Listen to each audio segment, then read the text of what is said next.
કેન્દ્રીય માર્ગ પરિવહન અને હાઈવે મંત્રી નીતિન ગડકરીએ બીજું રાષ્ટ્રીય માર્ગ સુરક્ષા સંમેલન સંબોધ્યું.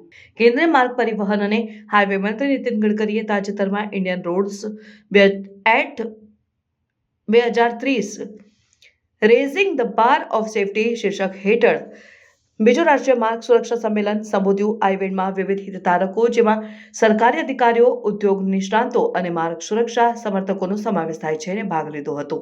મંત્રીએ તેમના ભાષણમાં તમામ નાગરિકો માટે માર્ગ સુરક્ષા સુનિશ્ચિત કરવા માટે સરકારની અડગ પ્રતિબદ્ધતા પર ભાર મૂક્યો. તેમણે ભારતમાં માર્ગ અકસ્માતોના જેમાં 2022માં 4.6 લાખ માર્ગ અકસ્માતો થયા છે, જેના પરિણામે 1.68 લાખ મૃત્યુ અને 4 લાખ ગંભીર ઇજાઓ થઈ હતી. ગડકરીએ આ આંકડાઓ ઘટાડવા અને જીવ બચાવવા માટે તાત્કાલિક અને અસરકારક પગલાં લેવાની જરૂરિયાત પર ભાર મૂક્યો છે.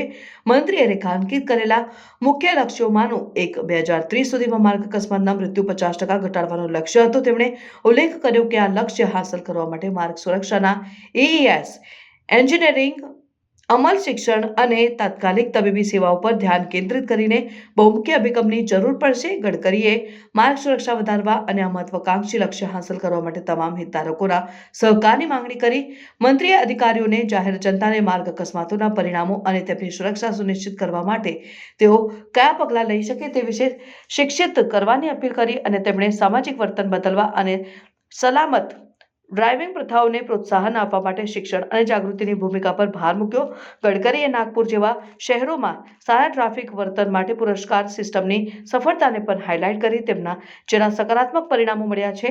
મંત્રીએ માર્ગ સુરક્ષા સુધારવા માટે માર્ગ ઇન્ફ્રાસ્ટ્રક્ચર અને અમલ મિકેનિઝમને મજબૂત બનાવવાની મહત્વતા વિશે વાત કરી અને તેમણે માર્ગ એન્જિનિયરિંગ તથા વાહન સુરક્ષા ધોરણોને સુધારવા માટેના ચાલુ પ્રયાસોનો ઉલ્લેખ કર્યો. ગડકરીએ ડ્રાઈવરો માટે નિયમિત આંખોની તપાસની જરૂરિયાત પર ભાર મૂક્યો અને સંસ્થાઓને તેમના કોર્પોરેટ સામાજિક જવાબદારીના ભાગરૂપે મફત કેમ્પો આયોજિત કરવા માટે પ્રોત્સાહિત કર્યા. ગડકરીએ માર્ગ સુરક્ષા માટે સારા પ્રથાઓ ફેલાવવા માટે NGO, સ્ટાર્ટઅપ્સ, ટેકનોલોજી પ્રદાતાઓ, શૈક્ષણિક સંસ્થાઓ અને ટ્રાફિક અધિકારીઓ સહિતના વિવિધ હિતધારકો સાથે સહકારની મહત્વતા ઉપર ભાર મૂક્યો. તેમણે માર્ગ સુરક્ષા પડકારોને અસરકારક રીતે ઉકેલવા માટે નવીન ઉકેલો અને ટેકનોલોજીના ઉપયોગ માટે અપીલ કરી.